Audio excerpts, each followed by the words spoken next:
used all over the world. So it's a great language to learn. It's also a very easy language to learn, which is one of the reasons why it's the first language I want to introduce you to.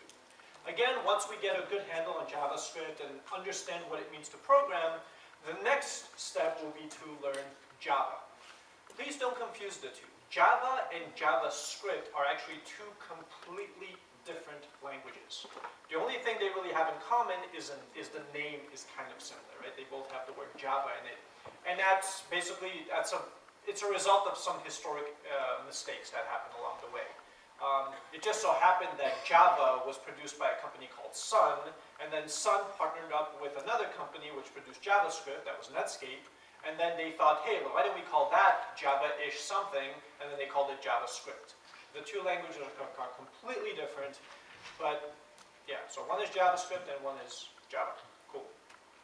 So JavaScript was created at Netscape. Do you guys remember Netscape Navigator? Were you even like around when that happened? It was like one of the oldest browsers. This is before Chrome and Firefox and all of that. Anyway, so Brendan Eich was the guy who created JavaScript, really smart guy.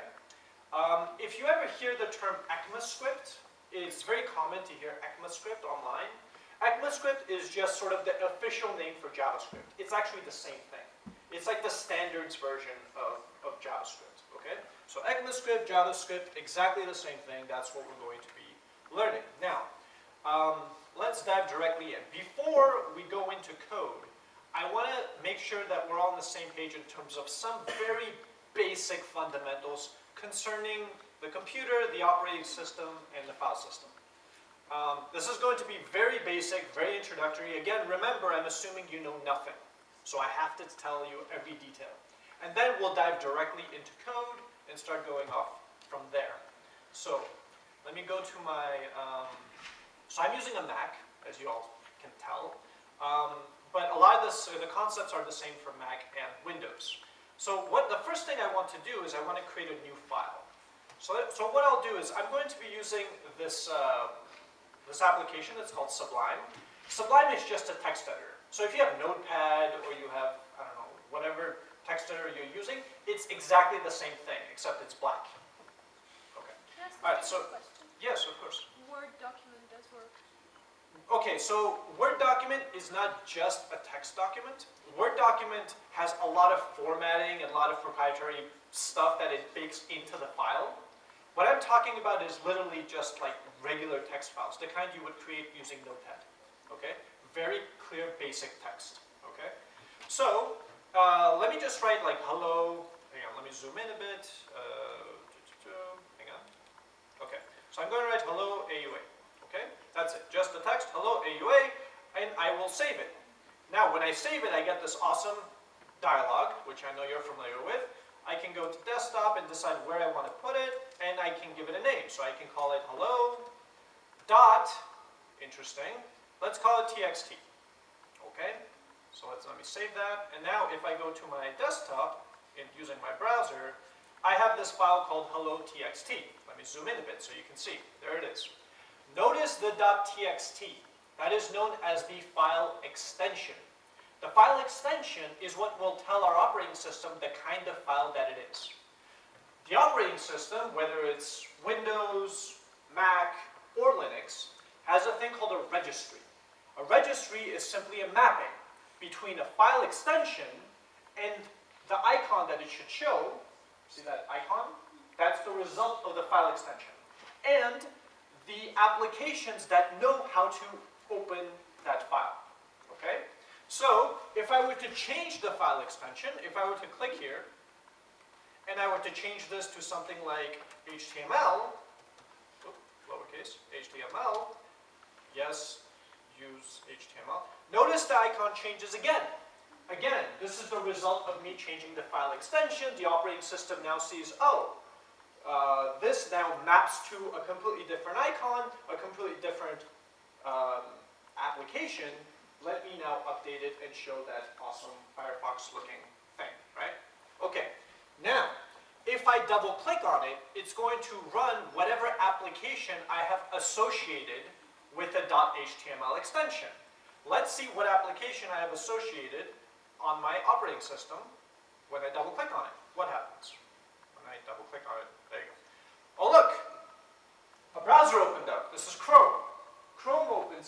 tries to draw what's inside. Do you remember what I put inside? Hello AUA? There it is. Okay? So all that happened was Chrome was launched because, again, in my registry I have a mapping between .html and Chrome. When I double-clicked on it, the operating system went, I need to run Chrome, and then I need to give it the file so that it can open and render on the screen. So far okay? Okay. Now, what did I do? I double-clicked on an icon, right? There's this awesome interface. What is an interface? So, what you're seeing here, so my computer underneath has a bunch of files that are stored in binary, right? Zeros and ones somewhere in my disk, right? In order for me to communicate with those files, for me to browse them, for me to delete them, to create them, right? In order to communicate with them, I need some intermediary thing that I can communicate with through, right? Think of it this way. When you drive a car, right? You know that there's an engine in the car. In order for you to communicate with that engine, you don't go open the hood and like press a button. You just press the gas pedal, right? The gas pedal tells the engine go and you go, and the brake tells the brake system to go and you stop. You don't go and like adjust the brake. You simply press the brake and that activates the braking system, right? Okay. That thing in between you and the engine, or in between you and the gas or the braking system, is called an interface. Okay, remember that word, interface. It's the medium between you and the thing you're trying to communicate with. This is an interface between me and the file system underneath. I am a user, right? User. Therefore, this is called a user interface. UI, for those of you who may have heard that term.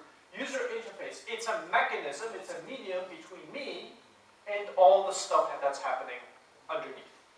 Is that clear? This is not the only kind of interface we have.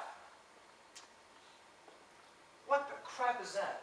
It's a big black window. This is also an interface. It's a command line interface. It's exactly the same as the interface that you saw on the screen, except instead of having nice icons and double-clicking, it gives me the ability to actually write the commands that I want. So, before you saw me double-click on the file to open the file, right? How do I open Chrome if I don't have a user interface? If I don't have this ability to just double-click on stuff? Well, I could do the same thing here. What I can do is, watch this. Here we go. I can do, copy that, come back here. Hang on. Copy that, copy, come back here, come back. Okay, this is the last time I'm going to do this. Wait, copy, come back here, paste. Yes, good, okay. So let me zoom in so you guys see what I'm doing here. So this, in Mac, the Windows operating system is slightly different with the way you execute commands, but it's basically the same idea. What this is saying is, hey, operating system, please open this application. Specifically, Chrome, right? So if I run it, boom, Chrome runs. Let me zoom out so you can see. Okay, it launched Chrome. It opened Chrome. If I close it, okay, now if I do it again, boom, launches Chrome, right? That is exactly the same thing as me double-clicking on the Chrome icon. Got it? Okay, so it's so the process is the same. I'm just using two different interfaces to communicate with my operating system. In the double-clicking version, the version that actually Windows revolutionized, right, with this idea of icons and double-clicking, I'm using a user interface. With what you just saw, it was a command line interface. Got it? Okay, so, but the next thing you might say is, but wait, you didn't click on a Chrome icon. What you clicked on was the file itself. What happens when you double-click on a file? Well, when you double-click on a file, it opens up the browser, right? And then somehow the browser knows to render the file. How does that work? Well, again, let me use the command line interface to show you. So with the command line interface, this is how it works. Copy, go back here, paste. So the first part is the same. I say open Chrome, and then notice the second thing. I give it a URL, I give it an address. This is the input to Chrome. Basically, here's what happens, guys. When people write desktop applications, they have a part of they have a piece of code called main. It's like their starting point, okay? In main, they can take arguments. These arguments are usually strings, okay? Whenever you double click on like a .doc and you get Word coming up and you see your file, or you click on a .pdf and like the Adobe thing opens up and you see the file, what's happening is that application is getting launched and the path to that file is passed as an argument to that application. In other words, just as here, I'm going to launch, by the way, can you see this? I know the lights are there. I can dim the lights if you like. Dim the lights, okay. One second. Better? Better? Good, okay. Okay, so what I'm doing here is I'm saying, okay, run Chrome and pass as an argument to Chrome that string. And what, I think you can guess what will happen. When I run it, it will take us to, let me zoom out, to google.com. Okay, so in the same exact way as I can pass in the URL, the address for where to go and get the files for google.com, I can also pass the path in my file system to the file that I want to open. In other words, every time you double click on the file, what's happening is simply the application that is registered for that type gets launched, and as an argument, the path to that file gets passed to it. It then reads that file and draws it on the screen. That's it. You guys get what's happening now when you double click on the icon? Okay, that's it. Why is this important? Well, it's important for you to understand how things are working underneath. Actually, that's it. So, good. So I have this. Let me go back to, now, if I double click, it's going to open with whatever default application is registered. However, I can right click on it and do open with. Open with will give me, so this is the default application that is registered for your .html extension, but there are other applications that know how to open it, right? Again, notice Sublime is one of them. I can click on Sublime, and there it is. It's opened it again. With me? Okay, so all I've taught you so far is that how to make a text file, how to turn the text file into an HTML file, and then how to open that HTML file in some text editor, whether it's Notepad, Sublime, or whatever. That part is okay? Okay, so if I said like go home and make an HTML file, you would know how to do it. Yeah? I'm not talking about the content inside. That's later. But that part you could do, yeah? And you could open, and you could write hello AUA and double click on it, and it would come up in the browser. Yeah? Cool, okay. So, very nice. So here is where we would actually write our HTML. So now that you're learning HTML, you might have noticed that there's this notion of tags in HTML. And there are basically two kinds of tags, two flavors of tags. There are tags that require an open tag, and then you write a bunch of stuff, and then you close the tag. And that sort of means something, right? And specifically, if I save this now and I go back to my browser, where's my browser? Moment. Let me just open it again. Okay. Notice that this is kind of bold, right?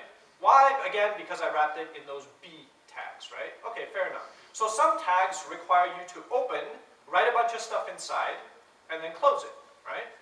There are other tags called self-closing tags, like the image tag. So if you want to put an image in your HTML, you go img, src, and this is where you're going to put the source, the path to the file that you want, and then you just close it. That's it. And here's where you would put the image. So let's find a cute image of a puppy, because I love puppies. Let's zoom out. Okay, that's a cute puppy, right? So let's do save. Copy image address. There you go. We go back to this guy. We paste in. Oh my good God. All right. Well, whatever. So that's okay. It's okay. It's okay. It's gonna work. So we go back here. We refresh, and there's that's so cute. Okay. Cool. So in order to write HTML, all you have to do is create a file, have the extension be .html, open it in any text editor you want, not Word or anything that adds like crazy formatting, a regular clean text editor. Write in your HTML, save it, double click on it, your browser will launch.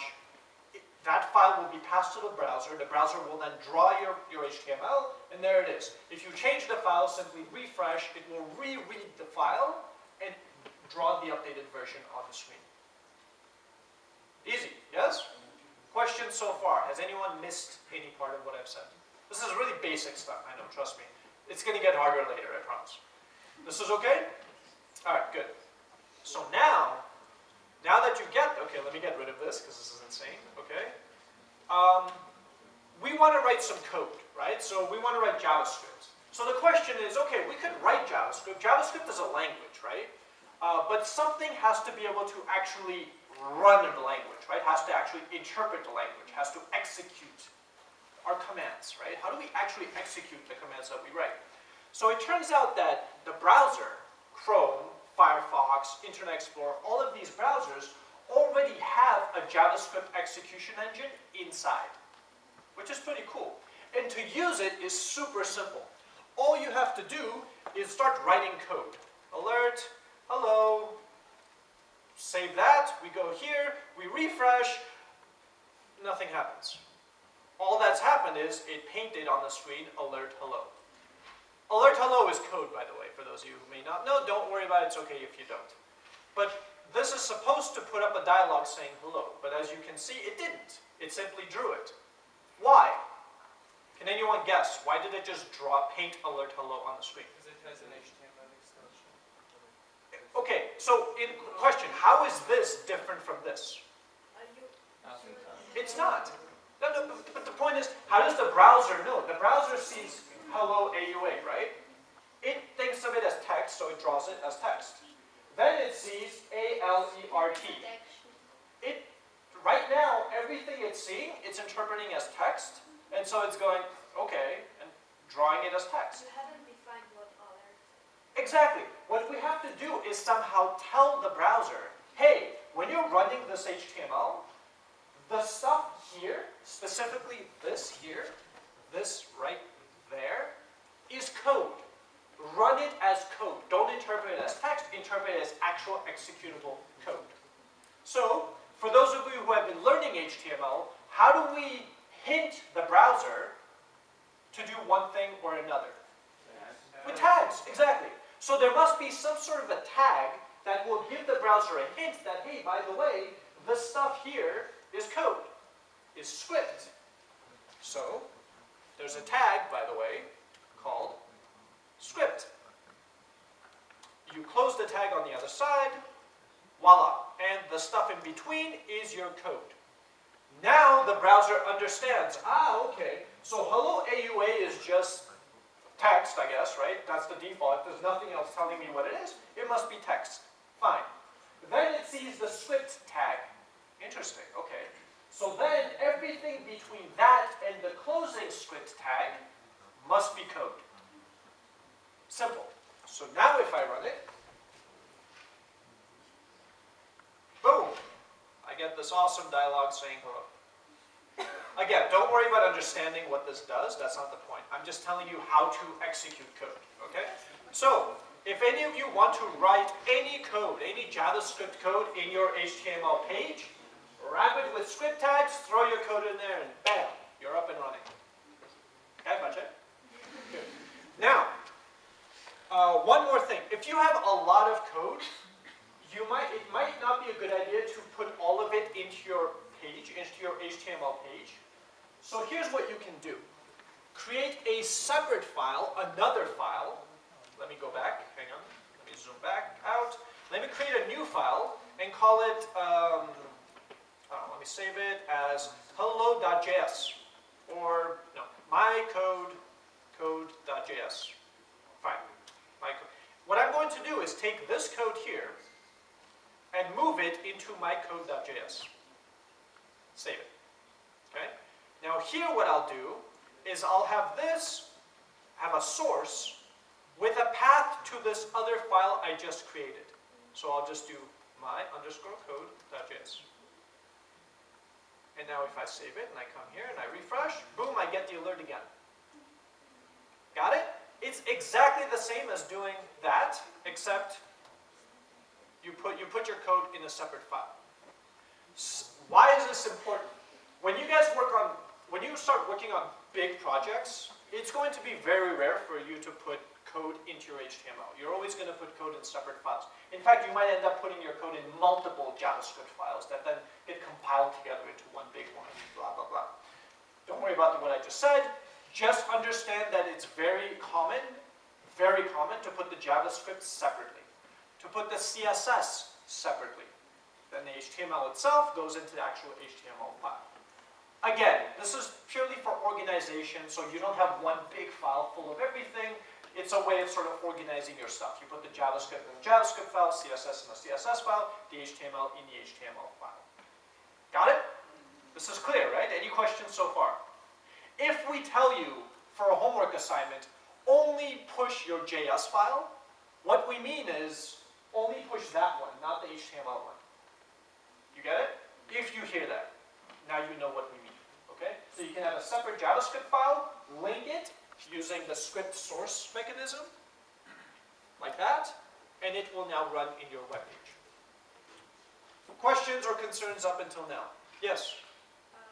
Don't we have to put the old path in the source part? Very good question. Okay, so look. So, for those of you who don't know what paths are, so in your file system, right? For those of you who are using Windows, for example, right? Let's say you put a file in your My Documents, right? Called, cutepuppy.txt.jpg. Makes more sense. Okay. The path to that would be something like C:/, is it like users, whatever, and then My Documents, and then cutepuppy.jpg, right? Something like that, I think. Okay, right? So that text, that string, is how to get to in your file system. It's like directions, right? How do I get to that file in my file system? Well, you start off with your, C drive, then you double-click into your whatever, then you double-click into your My Documents, then and then inside of that you have your cutepuppy.jpg, right? So that, if you have a path like that, that starts from the absolute beginning, from your C drive, right, from the very beginning, that's called an absolute path, okay? Absolute path. It's a path that starts from the very beginning and gives you the entire path from the very beginning until the very end. There are paths called relative paths. A relative path means relative to where you are. So, if we are, look, this HTML file lives in CS110 directory, right? You guys see that? This is a directory, both the files are in the same directory.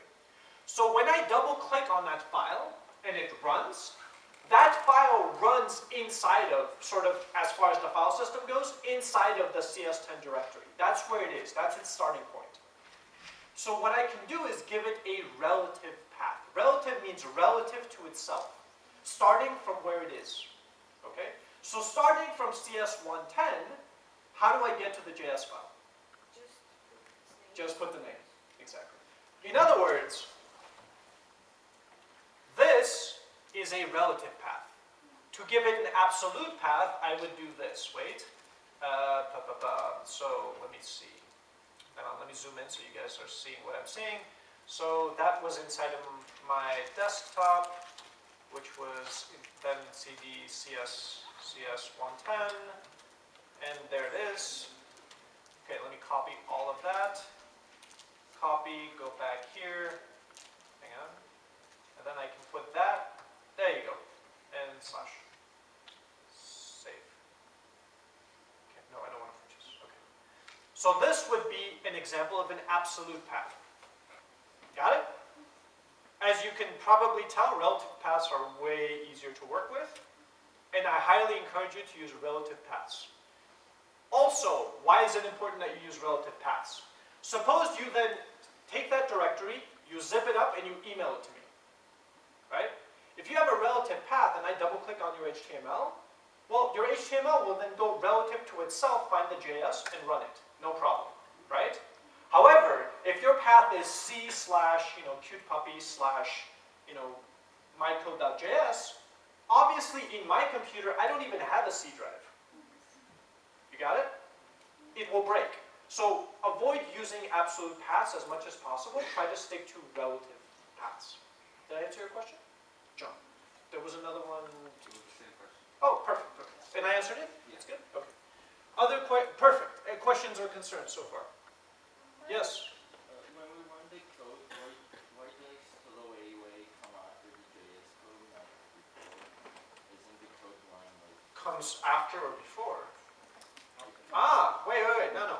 It comes, I wrote it before, so you see it before. No, it comes after.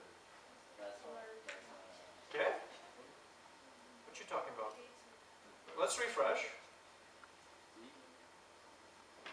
Interesting. Let me think.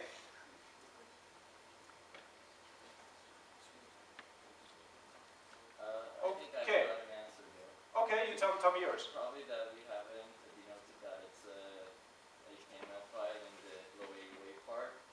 It runs the code before the text.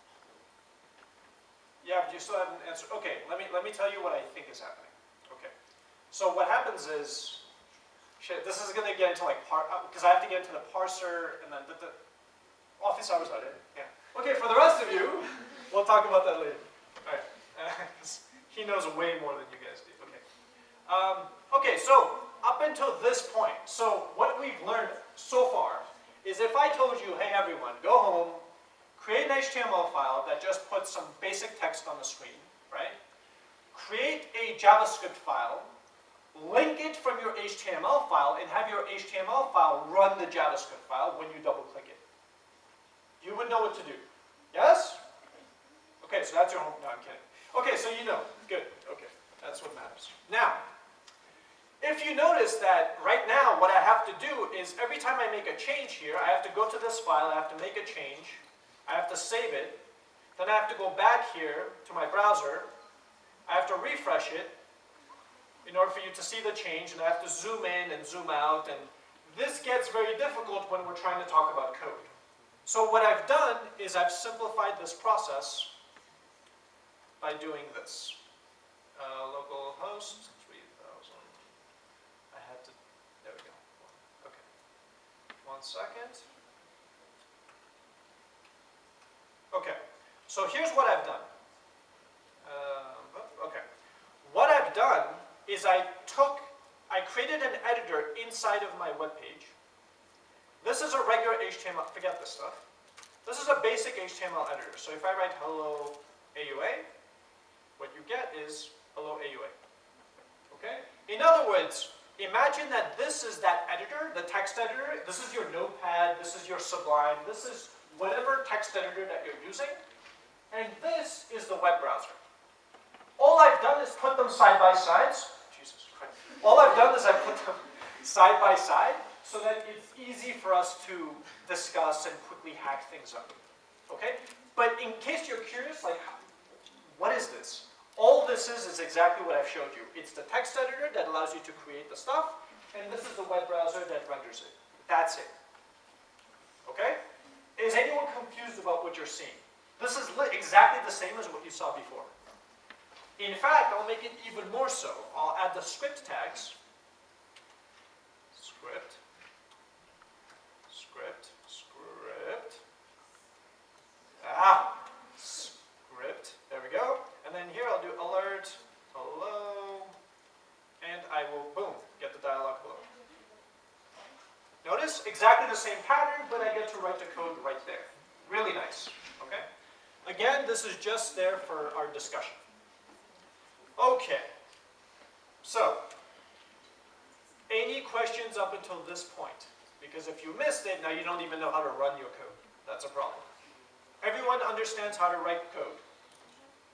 How to write code, how to run code that you don't know how to write yet. Good? Okay, all right, so now let's get into it. So the one thing that I'll just tell you is if you ever do alert, open, and then write stuff in here like a 5 and close it, that will open a dialog and render inside that dialog here the stuff you put inside. Okay?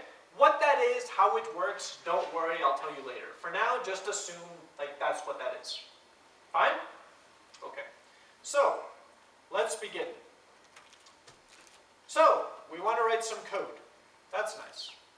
Well, the first thing we need to understand is that code understands data, right? Remember, when we were talking about information last time, we said whenever you want to solve a problem, the first thing you need is information about the problem, right? In other words, we need to be able to represent information, data, values. Okay, well, what is data? Well, data is basically like numbers, text, things like that, right? Okay, so let's see how we can represent these in code. So in JavaScript, you can represent numbers by, ready? Ready? Writing a number. There. That's it. It's that simple. Okay. You can do arithmetic operations on numbers, like you can, -3. There you go. Okay? Crazy, right? This is so hard. Okay. Okay, so numbers, easy, fine. You write the number, it's there, you can use it, fine. We can also represent text. How do we represent text? Well, there are actually 3 different ways now in JavaScript to represent text. So to avoid confusion, I'm only going to show you one of them. Hang on. Don't worry about the A, I just put it there to break the code. Okay, so the way to make the text is on the top left of your keyboard, there's this tilde, right? Below that tilde, there's like this little, you know what I'm talking about? It's this. It's that. Okay? So you do one of those, you write some text like hello, and then you do another one of those. And what that will do is represent hello as text. You can also do text by creating regular quotes. That's okay too in JavaScript. You can even do it using single quotes. There, the 3 possible ways of creating text. Using single quotes, using double quotes, or using the... Got it? We're going to be using the... A lot in the... Sorry, I really don't... Does anyone know the name for the... I don't... I'll look it up. Okay, I'll look it up. But we're going to be using the... A lot in this class. Okay? But just... Understand that you can create text in any of these 3 ways. Double quote them, single quote them, or them. Good? Yes, sir? If you write numbers over here, Yeah? it will not vary calculations, right? Right, okay, so anything that you put between quotes is going to interpret it as text, not numbers. In other words, if I put like, a bunch of numbers, fine, that's just part of the text. Even if I try to do arithmetic operations here, like I do, 80, blah, blah, blah, that's just text, right? That's not actually executing any numeric operations, that's just text. Cool. Excellent. Question? Yes? These are the difference between the size of text. Are there differences? In color? Don't worry about the color. No. So there is a difference between the and the other ones. But the difference we will get to later. When we do templating, don't worry about that. That's way later. For now, just assume that there are 3 ways to make text, and these are the 3 ways. Okay? Which one is better to use? Actually, they're all kind of equal. Better? I don't know. I think they're all equal. It really depends on what you... That has some extra operations. Has some extra features that we'll talk about later. So when you want to use those features, you have to use it. In most other cases, I use basic single or double quotes. But I wouldn't say one is better than the other. It's just whatever convention you decide to use. Yes? What happens if you write a text without the... Good question. What happens if you write a text without the... Wait, so this is actually... If I do this, obviously it's going to execute it as numbers, right? But that wasn't her question. She said, what happens if you write something like this? Right? Notice how nothing happened. A dialogue did not come up. Interesting. I wonder what happened. Can anyone venture a guess? Error. Yeah. It just didn't get what we want. Exactly. It didn't get what we want. So, look, basically in JavaScript, whenever it sees just regular text like that, it thinks it's a name of something. And we'll get to naming in just one moment. And it's going to look at it and say, wait, but you didn't name anything. Oasis. Right? It's like, I don't know what oasis is. And so it throws an error. Now, interesting. How do you know if you have an error? Okay, so in Chrome, actually all the browsers have some sort of a development environment. I recommend you use Chrome. That's the one I use. I like it a lot. Basically, if you go here, you go to More Tools, and you go to Developer Tools. Can you guys see this? Developer Tools? When you click on that, you get this thing that pops up. Let me clear it. So, let me explain what this is. You see this Console tab? This is where you get like information printed about what's happening in your application. So if there's an error, that's where it's going to get printed. Why do you suppose it gets printed in this weird DevTools and not like on the web page? Can anyone venture a guess? Exactly. Imagine if you go to Facebook and you start seeing like error logs on your screen. That's ridiculous, right? It's not meant for users, it's meant for developers, right? So for developers, it's hidden inside of this development environment. Users don't see that stuff. That's like, yeah, you're going to freak out if you see that. Okay, so let me run this. Let me get rid of that. Sorry, one sec. Come back here. Okay, you see this error. It threw an error, and it says, reference error. AOIZ is not defined. In other words, there's no name that exists with that. You haven't defined a name like that. You can't use it. That's an error. Okay? And by the way, notice how it's nice and red? It means you made a mistake. Bad day you're a student. Okay. Did I answer your question? John? Yes? It's somehow connected to this. So if we do the alert command and then write something that is not defined, it would just be ignored? No. It will actually throw an error and kill your app. Watch. Suppose we do another alert after this one. It's not running. In other words, because this errored out, that's it. It broke, done. Only after that or even before that? Before that it will actually work because, let me watch. I get the one. Yeah? So what you might have noticed is that code executes top down. Right? So in this example, it went alert 1, well, seems reasonable, no problem there. Put up the dialog. After that, it went here, oh, I don't know what that is, died. Yeah?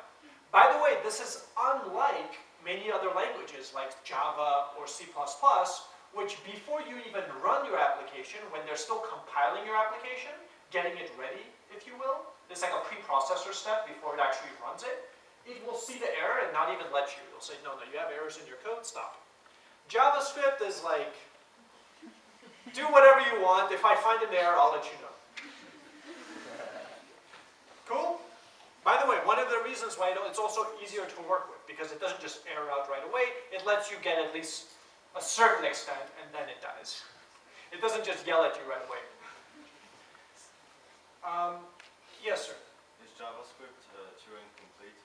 Yes, of course. Yes, absolutely. I'll explain what that is much later. Other questions or concerns? Actually, you know what? I'll explain it now. This is kind of cool. Actually, it's nice that you know it's Turing complete. Okay, so back in the day, so Alan Turing is known as the father of computer science, right? He's like the man in our world. And one of the problems he was trying to solve is he was trying to figure out what is computable. Like, how can you define what you can compute? It's actually not an easy problem to solve. And so what he did is he came up with this machine called a Turing machine. It's a very simple machine. It basically has this long tape with a head on it, and it has some very basic operations. Basically, you can move the tape underneath the head, left or right. You can set a value, delete a value, and clear a value, I think, are the only operations. And you can do some basic Boolean logic, like ifs. Like if this, then jump here. If that, then jump here. That sort of thing.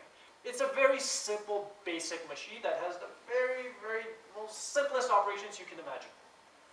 However, that one computer can do everything that like the craziest, biggest computers that we have today can do. There's nothing that a computer today can do that it cannot do. They're exactly the same.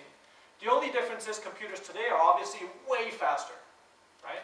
But as far as capability is concerned, capability of computation, they're exactly the same. Doesn't matter what computer you look at, they're exactly the same. We have different languages, right? We have different programming languages like C++, Java, JavaScript, etc. A programming language is said to be Turing complete if it can do everything a Turing machine can do. If you can all the things you can program a Turing machine can do, if you can do the same thing in that language, then it's Turing complete. Have you guys studied a language that is not Turing complete? HTML. Can you do if statements in HTML? Can you do like loops? Can you set values on? No, right? It's just tags. There's another language you might be learning now, not Turing complete. CSS. It's a language, right? It is a language. It's a way of you explaining yourself, but it's not Turing complete, right?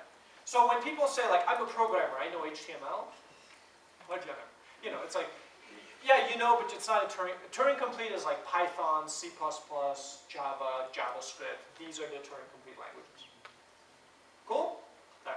So, congratulations, you're learning a Turing complete language. Very cool. Okay. So, we talked about values and how we can represent strings using quotes, 3 kinds of quotes, right? The single quote, the double quote, and we can represent numbers. Fine. We can do arithmetic operations. Hang on. By the way, in case you're wondering why I'm putting this A, it's so it throws an error and doesn't run the alert constantly and interrupt me. I'll get rid of it in a moment. So, if I do an arithmetic operation, I can do addition. 1 plus 4 is 5, that's correct. I can do subtraction. Yes, it can handle negative numbers, very nice. Multiplication is using the asterisk, and division using that, right? Fine. Okay, we can do math. That's cool, all right, first part. So we have strings. The other thing we can do is we can actually concatenate strings. What do I mean by this? Well, imagine if we have a string, hang on, let me break the code again. Okay, suppose I have a string called Joe. Actually, give me one of your names. Anna. John. Okay, then I have another string called, what's like a last name? Bogosian. Bogosian was really popular last year, I don't know. Okay, so I have 2 strings here. This is not running, even if I get rid of A, right? Why is it not executing? Because alert is expecting a value and I gave it like 2 strings. If I gave it 1, it would alert and show it. But I somehow gave it 2 and it doesn't know what to do, so it threw an error. What I can do is I can concatenate these 2 strings together to create 1 value. The way to concatenate 2 strings together is by using the plus operation. The plus one. Yeah. Stop yelling at me. Hang on. Okay. Wait. Alert.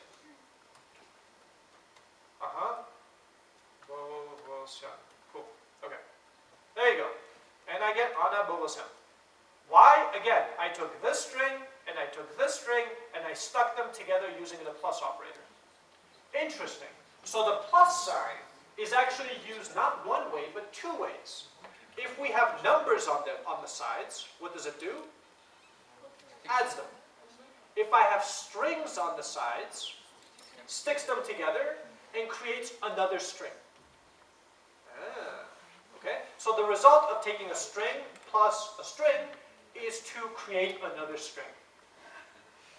Huh? Now, question, out of curiosity, what do you think?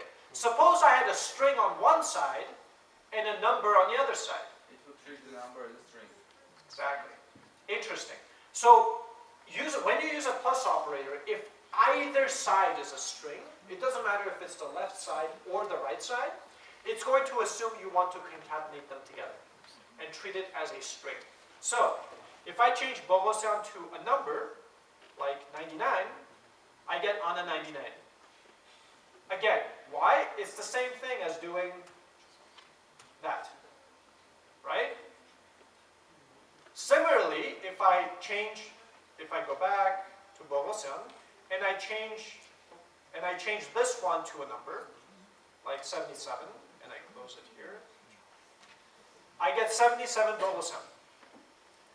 Again, one of the sides is a string, therefore the plus operator behaves as a concatenator.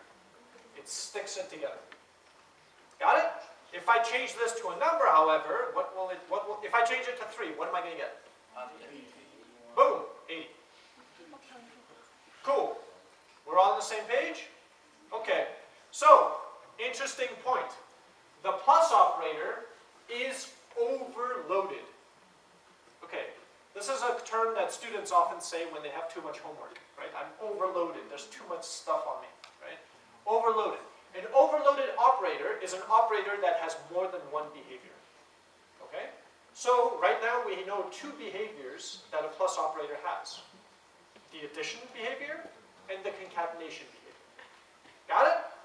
Okay, so, what have we done? I keep jumping back and reviewing. What can we do so far? We can create an HTML file. We can put HTML inside that HTML file.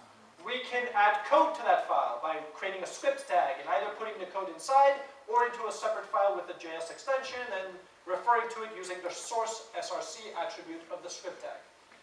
In the code, we can do this alert thing with like an open close parentheses, and whatever we put inside is going to come up in the dialog and be visible to us.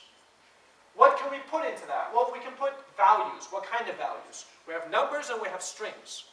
Numbers we can perform arithmetic operations on. Addition, subtraction, multiplication, deletion. We have strings. We create strings using one of 3 ways. Either single quotes. By the way, the starting quote and the ending quote have to be the same. You can't do like single quote and double quote. That won't work. Okay? And by the way, one reason why you might want to shuffle them up, imagine if in your text you want to use double quote as part of your text, then use single quote. Or the other way, use double, right? That's like a trick. Okay. So you can use single quote, double quote, or the, right? We have the plus operator that can be used to concatenate text together. So if you have text on left side, you have text on right side, and you do plus between, it's going to stick them together and return a new string, which will be the concatenated version of the original. If either side is a string, it doesn't matter what the other side is, if it's text or a number or whatever, it's going to automatically concatenate anyway. We got this? Good. Okay, one favor I'll ask you. So I've been teaching this for already 2 semesters, and one thing that I've noticed is when students watch what happens on the screen, they're like, oh yeah, of course, it makes perfect sense, I got it, I know this. And then, when they have to actually write the code, they panic.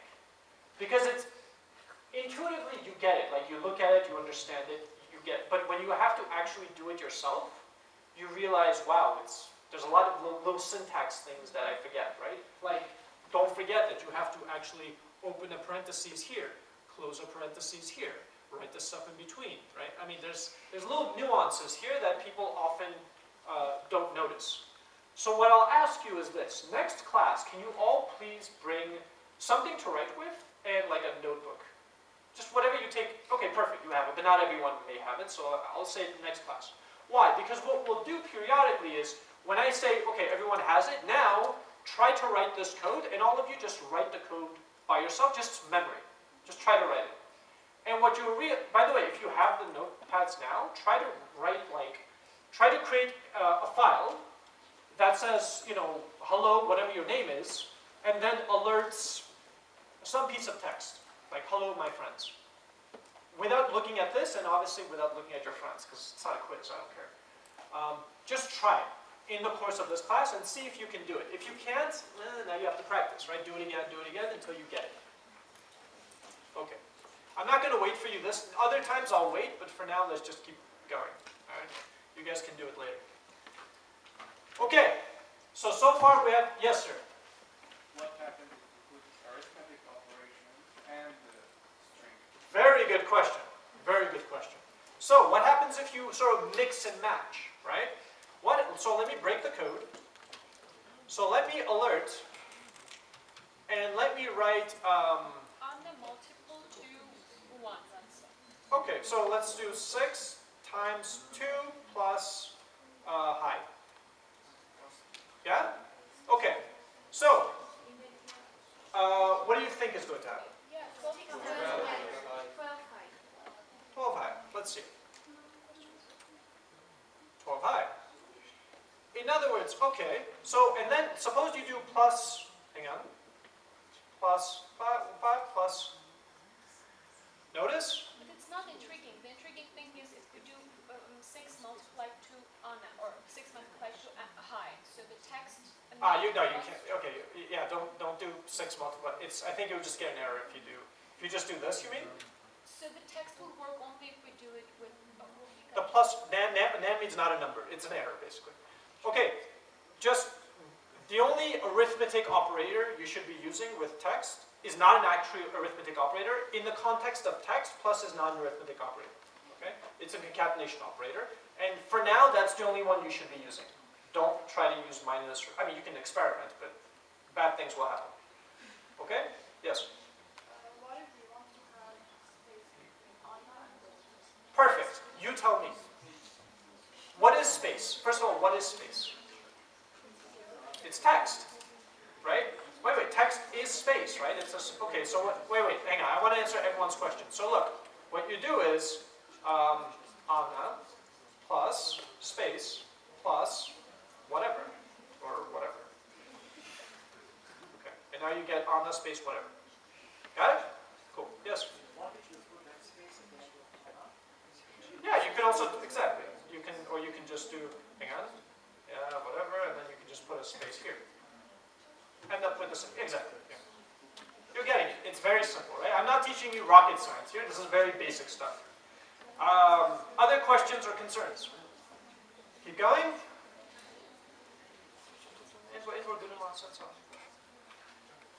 Okay, so the next concept. What time is it? Okay. Yes. Question. You sometimes put a semicolon, but sometimes you... Okay. All right. So, whenever you guys write a statement, okay? So a statement specifically is like an alert, whatever, is a, let me break it just so it doesn't keep, okay. Let's say I want to alert 3. At the end of it, put this. Yes, you notice sometimes I don't, because in JavaScript you cannot, but always do. So don't, yeah. This is like the period at the end of the sentence. Okay, it's like I'm done. Command. Boom. Okay, so here I'm saying alert 3. That is to say open a dialog and show 3. End of sentence. End of sentence encoding is in JavaScript specifically. Why do I want you to get into this habit? Because Java uses that. C++ uses that, right? It's used actually, some languages don't, but a lot of the languages that you will be using use this, right? So get into the habit of always ending your statement, your expression with a semicolon. Okay? All right. So, other questions before we continue? Yes? What if you don't do it? In JavaScript, it will let you, but you're prone to error. You're prone to mistakes. There are certain cases where if you don't do it, it will behave in a weird way. So just always do it. In other languages, it's considered an error, a syntax error. So the language won't even compile. It will just give you an error and you have to fix it. So it's good for now to just start doing it so you get into the habit. Yeah? Other questions? Concerns? Keep going. Okay. So, the next concept. So we have this idea of values. Numbers, strings. There are more values, by the way. There are others, but I'll talk about those later. I don't want to overload you guys already. Overload. Also, what the plus operator is. Interesting. So what we can do is we can create named values. What do I mean by this? Well, as you saw, I could just alert 2 numbers, right? Like I can do 5 plus, 5 or plus 2, and that will alert, obviously, 7, 5 plus 2. But what I can also do is I can create named values. What do I mean by this? I can do const val1 is 5. Oops, sorry, hang on, let me break the code so I don't keep getting the alerts. Okay, is 5. Const val2 is 2. And then here just do val1 plus val2. And if I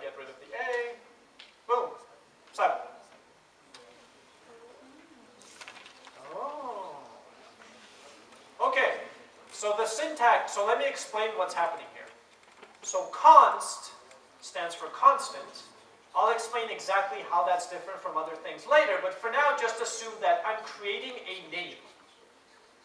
The name is this. It doesn't have to be something fancy like Val. I can call it Anna. Why not? Let's call it Anna. So let's have Anna. There you go. Same thing, right? So const, some kind of a name, and then this doesn't mean equality. It's an assignment statement. We're assigning the value of 5 to that name. Kind of the way your parents assigned you a name when you were born, right? You were born, you're like, oh, Anna. You're going to be Anna now. So whenever Anna, what? Right? Okay, so here's same idea. Anna, 5. Whenever you see Anna, it's the same thing. So whenever you see Anna, it's exactly the same as if you did this. It's exactly the same as this. Cool? Yes? Okay. So we can name values. Hey, that's pretty cool. So let's do some more things. So let's say Anna and Joe. Anna and Joe. Okay. And let's give Joe a text called, I don't know, bus. No, car. You know, why not car? Okay, now, if I were to create another variable, sorry, another name, another constant, called, I don't know, Boo. It's making up names. And I were to do Anna plus Joe. What is inside of Boo now? 5 car. Is it a number? What is that value? Is it a number? It's a string. Good. Okay, so Boo now contains the string 5 car. Let's alert that. By the way, you notice these 2 slashes that I put in front of my code? That just turns it off. It's like the off button. Don't run this line. Avoid it. It's just, I wrote there for fun. You can use it for comments. You can also, exactly, it's a comment. It's used to tell the execution engine to just skip that code. Just don't look at it. It's not your business. Okay? So now let me turn it back on. And Boo, you can see, is 5 car. Cool? Okay. I'll comment it out. The reason why I'm commenting is so we're not always getting the dialogues, because it gets annoying. Okay. Okay, so let's see. What else can we do? We can add let's do something more complicated. Let's give const first name is Joe. Const last name is Bogosan. I don't know why this Bogosan thing's stuck. Okay. Okay.